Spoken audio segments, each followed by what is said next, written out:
अब अमेरिका की धमकियां बस इतिहास की बात बन गई हैं और डोनाल्ड ट्रंप की बौखलाहट उस खिसियाई बिल्ली की तरह हो गई है जिसे कोई गंभीरता से नहीं लेता।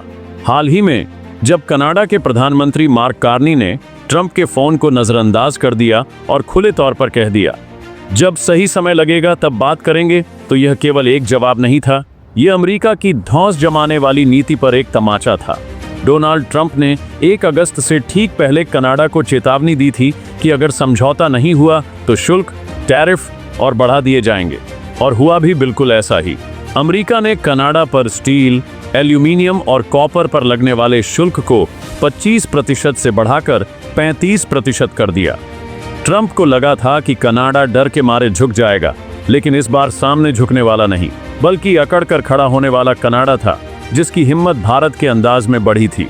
प्रधानमंत्री कार्नी ने साफ साफ कहा, हम अमेरिका में दुनिया के दूसरे सबसे बड़े निवेशक हैं। अगर समझौता नहीं होगा तो व्यापार घटेगा, लेकिन हम डरेंगे नहीं। यह बयान इतिहास में दर्ज होना चाहिए, क्योंकि यह वही देश कह रहा है जो कभी अमेरिका का साया बनकर चलता था। यही बात अमेरिका को सबसे ज्यादा चुभ रही है।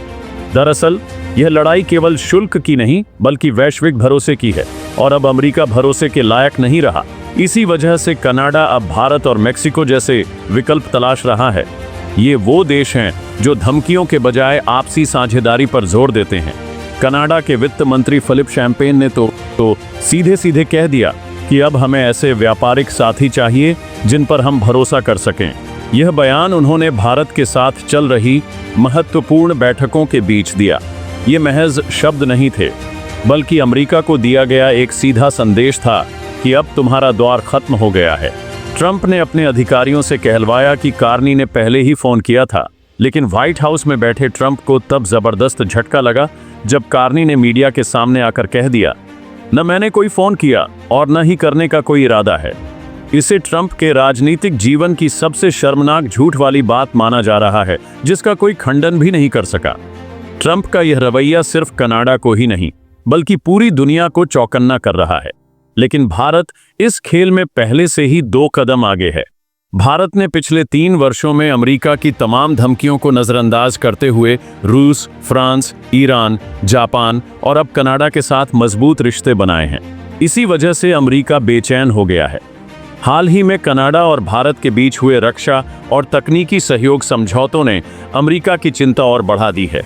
जहां एक तरफ अमेरिका अपने पुराने व्यापारिक समझौतों को तोड़ रहा है, वहीं दूसरी तरफ भारत और कनाडा हरित ऊर्जा, तकनीकी हस्तांतरण, दवा आपूर्ति, शिक्षा और कृत्रिम बुद्धिमत्ता जैसे क्षेत्रों में सहयोग बढ़ा रहे हैं।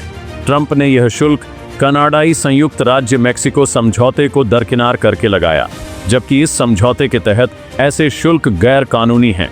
लेकिन ट्रंप को अब न समझौतों की परवाह है और न ही अंतर्राष्ट्रीय नियमों की। उन्हें सिर्फ इस बात से जलन है कि भारत अब पूरी दुनिया का भरोसेमंद नेता बनता जा रहा है। मार्क कार्नी का बयान केवल ट्रंप के लिए नहीं था, बल्कि अमेरिका की पुरानी हैसियत को चुनौती देने वाला एक बड़ा संदेश था। कार्नी ने कहा, हम 40 लाख लोगों का देश हैं जो अमेरिका में बड़ी मात्रा में निवेश करता है।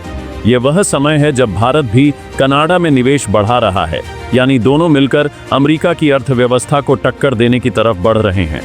मेक्सिको की राष्ट्रपति क्लाउडिया शबामा के साथ कनाडा की मुलाकात और भारत के विदेश मंत्री से समानांतर बातचीत ने एक नया त्रिकोण बना दिया है। भारत, कनाडा और मेक्सिको, यह गुट अब अमेरिका के विरोध में नहीं, बल्कि उसकी जगह लेने को तैयार है, वह भी बिना किसी धमकी के। भारत की ताकत को अमेरिका पहले सिर्फ सॉफ्ट पावर मानता था, लेकिन अब वही भारत एक मजबूत आर्थिक ताकत बन गया है। इसीलिए जब कनाडा अमेरिका को जवाब देता है तो अमेरिका समझ जाता है कि इसके पीछे भारत की हिम्मत खड़ी है। आज भारत अमेरिका की दवा नीति से लेकर अर्धचालक उद्योग, अंतरिक्ष प्रौद्योगिकी और वैश्विक व्यापार मार्गों तक हर मोर्चे पर सीधा मुकाबला कर रहा है। अमेरिका के पुराने सहयोगी देश ऑस्ट्रेलिया, जर्मनी और जापान तक ने भारत के साथ समझौते करना शुरू कर दिया है। कनाडा भी अब उसी रास्ते पर चल पड़ा है। कनाडा की विदेश मंत्री अनीता आनंद और भारत के उच्चायुक्त के बीच हुई बैठक में दोनों देशों ने साफ किया कि भविष्य भरोसे पर बनेगा, धमकियों पर नहीं। ये बात अब अमेरिका को अंदर तक चुभ रही है। ट्रंप की चालें विफल हो चुकी हैं, क्योंकि अब देश डरने के बजाय मुस्कुरा रहे हैं। डोनाल्ड ट्रंप ने सोचा था कि वह शुल्क की धमकी देकर कनाडा को दबा लेंगे जैसा वह कभी अफ्रीका, चीन या यूरोप के साथ कर चुके हैं। लेकिन इस बार ट्रंप की हर चाल उल्टी पड़ गई, क्योंकि सामने भारत जैसे दोस्त के साथ खड़ा एक बदला हुआ कनाडा था जो जी हुजूर नहीं कहता। अमेरिका को अब समझ आ जाना चाहिए कि उसकी डॉलर कूटनीति का समय खत्म हो चुका है। आज दुनिया बहुध्रुवीय है और ब्रिक्स जैसे संगठन उसका नया केंद्र बनते जा रहे हैं। ट्रंप की यह बेचैनी केवल कनाडा पर नहीं, बल्कि भारत की छत्र छाया में पल रही एक नई विश्व व्यवस्था पर हमला है। ट्रंप के लिए यह केवल एक शुल्क युद्ध नहीं है, यह उसकी डूबती ताकत को छुपाने की एक नाकाम कोशिश है। जब कोई देश झूठ बोलने लगे कि उन्होंने मुझे फोन किया और दूसरी तरफ से सार्वजनिक रूप से उसका खंडन हो, तो समझ लीजिए कि अब उस देश की धमकियां भी मजाक बन चुकी हैं। कनाडा ने ट्रंप को जवाब दे दिया और भारत की साझेदारी ने उस जवाब को और मजबूती दे दी। अब अमेरिका के पास सिर्फ एक ही रास्ता बचा है, या तो नई भरोसे की भाषा सीखे या फिर अकेला होकर अपने ही बनाए हुए शुल्क के जाल में फंसे। इस बार अमेरिका का मेक अमेरिका ग्रेट अगेन सिर्फ एक खोखला नारा बनकर रह गया है। कनाडा और भारत के रिश्ते सिर्फ व्यापार तक सीमित नहीं हैं, बल्कि इनकी जड़ें अब रणनीतिक साझेदारी तक फैली हुई हैं। चाहे बात क्वाड जैसे बहुपक्षीय मंच की हो या हिंद प्रशांत रणनीतिक फोकस की, भारत और कनाडा दोनों अब एक जैसी सोच साझा करते हैं। इस सोच का केंद्र यही है कि दबाव में नहीं, बल्कि बराबरी में काम होगा। और यही सोच अमेरिका के गले नहीं उतर रही। जहां एक तरफ अमेरिका भारत को बार बार रूस से तेल खरीदने पर ताना मारता रहा, वहीं दूसरी तरफ कनाडा ने इस पर भारत का साथ दिया।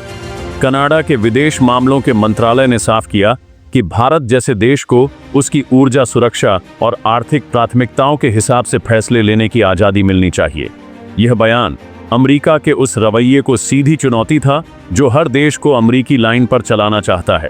हाल ही में भारत और कनाडा के बीच शिक्षा और कौशल विकास को लेकर भी कई समझौते हुए हैं, जिसमें कनाडा भारतीय विद्यार्थियों के लिए विशेष छात्रवृत्ति कार्यक्रम लाने पर विचार कर रहा है। इससे भारत के युवाओं को सीधा फायदा होगा और अमेरिका का वह एकाधिकार टूट जाएगा जिसमें वह शिक्षा के जरिए हर साल अरबों डॉलर कमाता है। ट्रंप को इस टूटते दबदबे की भी भारी जलन है। कनाडा ने ट्रंप के शुल्क हमले को अंतर्राष्ट्रीय मंचों पर उठाने की भी तैयारी कर ली है। विश्व व्यापार संगठन और G20 जैसी संस्थाओं में अब कनाडा अमेरिका के खिलाफ जाकर एक अलग धारा बनाने की कोशिश कर रहा है, जिसमें भारत एक अहम भागीदार बन सकता है। भारत पहले ही विश्व व्यापार संगठन में कई बार अमेरिका की एक तरफा नीतियों को चुनौती दे चुका है। कनाडा को भारत जैसा मजबूत समर्थन मिलना अमेरिका के लिए एक बड़ा खतरा बन चुका है। भारत की एक्ट ईस्ट नीति में अब कनाडा भी तेजी से जगह बना रहा है। पहले यह नीति आसियान देशों तक सीमित मानी जाती थी, लेकिन अब कनाडा के साथ लॉजिस्टिक्स, तकनीक और खाद्य सुरक्षा जैसे क्षेत्रों में तेजी से सहयोग हो रहा है। अमेरिका को यह समझ आ चुका है कि अब हिंद प्रशांत क्षेत्र में उसका अकेला दबदबा नहीं रहा है और भारत इस पूरी भू राजनीतिक तस्वीर का सबसे बड़ा खिलाड़ी बन चुका है। कनाडा की एक और चौंकाने वाली रणनीति यह रही कि उसने अमेरिका के खिलाफ फ्रांस, जर्मनी और यहां तक कि ब्राजील जैसे देशों से भी चुपचाप समर्थन लेना शुरू कर दिया है। इन सभी देशों के साथ भारत के पहले से ही मजबूत संबंध हैं, यानी ट्रंप की गाड़ी अब चारों तरफ से घिरी हुई है और उसका नियंत्रण धीरे धीरे भारत जैसे देशों के हाथ में आता जा रहा है। यही वजह है कि अब अमेरिका की प्रतिक्रिया में जलन, गुस्सा और झूठ शामिल है, कोई ठोस रणनीति नहीं। और अंत में सबसे अहम बात यह है कि आज पूरी दुनिया को एक ऐसा नेतृत्व चाहिए जो सिर्फ आदर्शवादी न हो बल्कि व्यावहारिक हो, और भारत वही कर रहा है। जब भारत रूस से तेल लेता है, चीन से मुकाबला करता है, अमेरिका को आंखें दिखाता है और कनाडा जैसे लोकतांत्रिक देशों से मजबूत दोस्ती करता है, तब पूरी दुनिया उसे एक संतुलित नेता मानने लगती है। और जब कनाडा भारत के साथ खड़ा होता है तो ट्रंप जैसे नेताओं को अपनी शक्ति खोती हुई नजर आने लगती है।